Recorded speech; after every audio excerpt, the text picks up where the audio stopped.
Hola, bienvenidos a un nuevo vídeo de Politiqueando.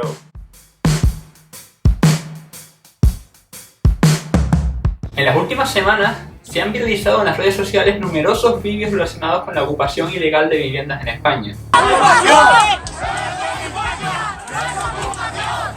De teléfono de nuestro abogado y que el abogado de la comunidad se ponga en contacto con el nuestro.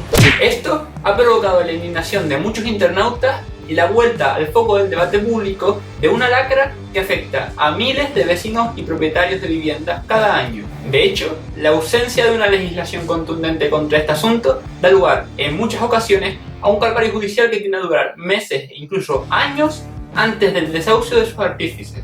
Esto hace que muchos ciudadanos echen mano de empresas que se sitúan en el límite de la legalidad para ahorrarse los largos y tediosos procesos judiciales propios de este tipo de delitos, a cambio de un desembolso económico. Caballero, arriba, salga para afuera con el documento. De esta manera, en este vídeo les voy a hablar sobre la legislación actual que hay en España para luchar contra la ocupación, la posición y las propuestas de los principales partidos políticos sobre este tema y la ley que existe en el resto de países de nuestro entorno, de modo que podamos comparar y contrastar ideas sobre un tema que genera diversas posturas entre la ciudadanía.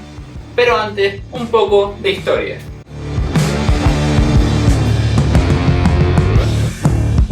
El movimiento Ocupa comenzó a surgir en los años 60 en Inglaterra, Alemania y Holanda como una expresión de la filosofía hippie. ¡Oh! ¡Te has metido demasiado! ¡Te has convertido en un hippioso! ¡Oh! Sin embargo, en España, este surge en las ciudades a partir de la década de 1980 con la decadencia del movimiento vecinal y con la elevada tasa de paro juvenil a la que se enfrentaba el país. El fenómeno de la ocupación surgió como un medio para obtener espacios en los que reivindicar los movimientos sociales de la época y organizarse políticamente. Este movimiento, que presenta un enfoque de izquierda radical, ha logrado hacer visibles las protestas sociales propias de sus respectivos tiempos y ha afectado especialmente a la población joven en edad de transición al mundo laboral y de emancipación familiar. Uno de los ejemplos de ocupación más famosos es el caso del Patio Maravillas, que hasta hace unos años ocupaba varios inmuebles del barrio madrileño de Malasaña. Sus promotores organizaban actividades como talleres de arreglo de bicicletas,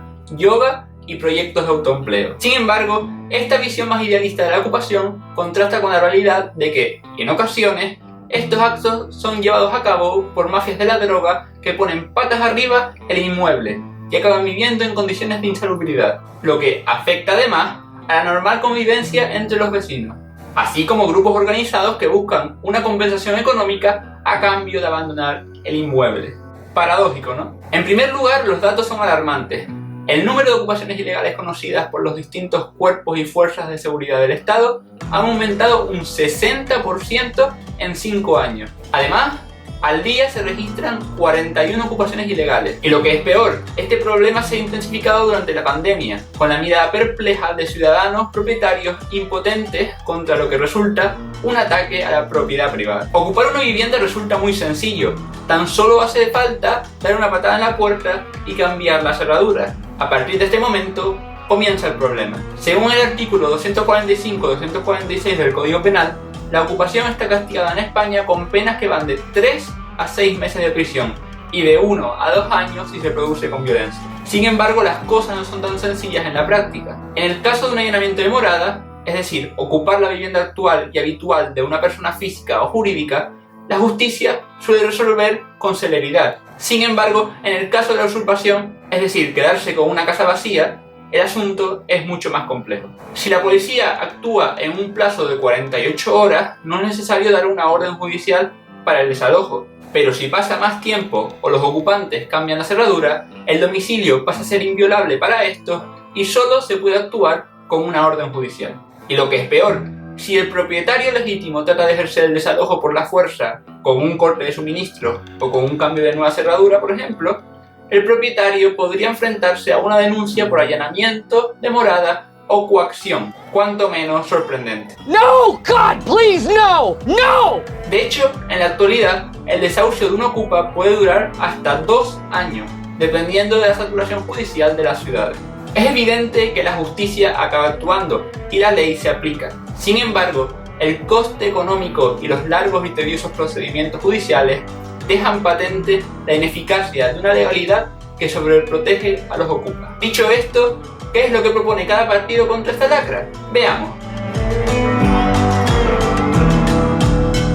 En primer lugar, según el programa electoral del Partido Popular, este se compromete a reforzar el delito de usurpación de viviendas pasando de multa a pena de privación de libertad de 1 a 3 años y modificar el Código Penal para la lucha contra las mafias de la ocupación, agilizar los procesos penales para facilitar el desalojo de las viviendas ocupadas y reformar los procesos civiles para que las personas jurídicas propietarias de viviendas puedan ejercer sus derechos con la misma agilidad que las personas físicas. Asimismo, pretenden reforzar los medios al alcance de las comunidades de propietarios para mejorar la convivencia vecinal, combatir las conductas incívicas y lograr mayor seguridad. También pretenden considerar nula la inscripción en el padrón municipal cuando la persona que intente inscribirse ocupe ilegalmente la vivienda. De hecho, en las últimas elecciones al Parlamento Vasco, una de las propuestas programáticas del PP, que se presentó en coalición con Ciudadanos, era establecer una ley que permita expulsar a los ocupas en 24 horas. Por su parte, Ciudadanos se compromete a aprobar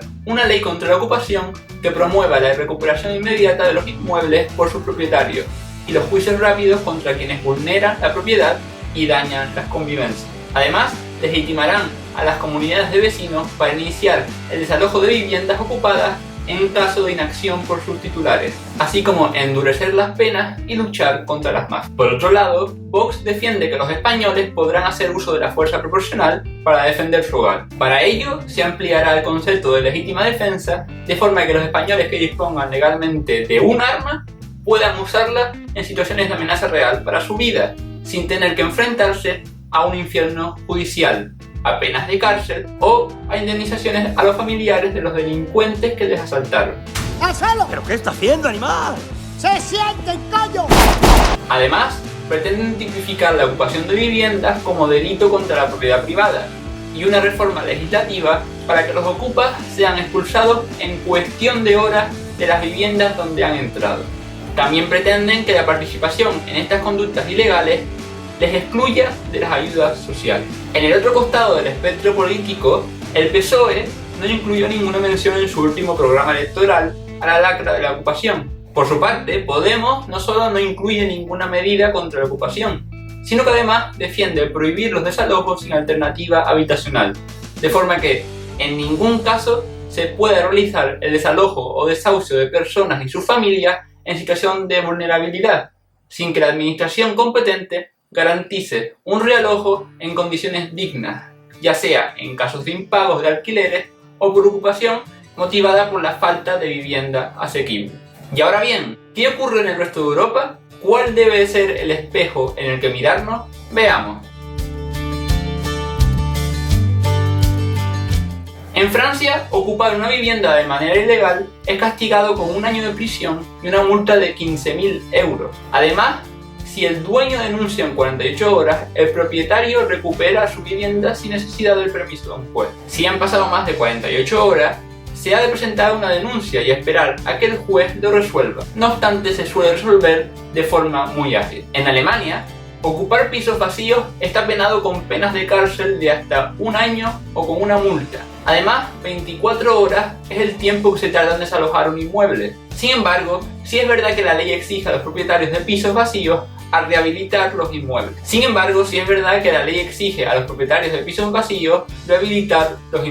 En Holanda, Suecia y Dinamarca basta con acreditar ser el legítimo propietario de la vivienda para poder desalojar a los ocupas.